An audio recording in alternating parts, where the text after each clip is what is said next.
বাংলাদেশের অর্থনীতিতে গুরুত্বপূর্ণ অবদানের স্বীকৃতি স্বরূপ বিশিষ্ট ব্যবসায়ী ও শাহনিয়াজ গ্রুপের chairman lion Shahniaz CIP award পেয়েছেন। নিউ ইয়র্কের বাংলাদেশি কমিউনিটির প্রিয় মুখ শাহনেওয়াজ এই অ্যাওয়ার্ড প্রাপ্তির জন্য বাংলাদেশ সরকারকে ধন্যবাদ জ্ঞাপন করেছেন।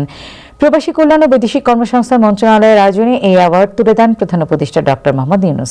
রোববার আন্তর্জাতিক অভিবাসী দিবস এবং জাতীয় প্রবাসী দিবস 2025 উপলক্ষে ওসমানী স্মৃতি মিলনায়তনে আয়োজিত অনুষ্ঠানে এনআরবি ক্যাটাগরিতে মর্যাদাপূর্ণ এই অ্যাওয়ার্ড পেয়েছেন তিনি। পেশাগত জীবনের শুরুতে তিনি বাংলাদেশে স্লোভাকিয়ান দূতাবাসের কমার্শিয়াল অ্যাটাচি ডিভিশনের বাংলাদেশের প্রধান হিসেবে দায়িত্ব পালন করেন। পাশাপাশি তিনি ব্রিটিশ আমেরিকান টোব্যাকোতে জোনাল ম্যানেজার হিসেবে কাজ করেছেন। পরবর্তী সময়ে চাকরি জীবন শেষ করে গার্মেন্টস ব্যবসায় যুক্ত হন। খুলনা থেকে 2005 সালে নিউ ইয়র্কে পাড়ি জমান শাহনেওয়াজ। শুরুতে একটি প্রতিষ্ঠানে চাকরি করতেন তিনি।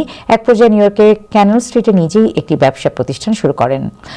ধীরে ধীরে ব্যবসায় সফলতা আসতে থাকে। লায়ন শাহনেওয়াজ একাধারে নিউ ইয়র্কের Golden Age Home Care, NY Insurance Brokerage, Career Academy of New York, Galaxy Driving Academy, NY Car and Limo Services, সাপ্তাহিক আজকাল ডিজিটাল এবং গোল্ডেন এজ লাক্সারি হল সহ বিভিন্ন প্রতিষ্ঠান ও সংস্থার সভাপতি এবং প্রধান নির্বাহী কর্মকর্তা হিসেবে দায়িত্ব পালন করে আসছেন।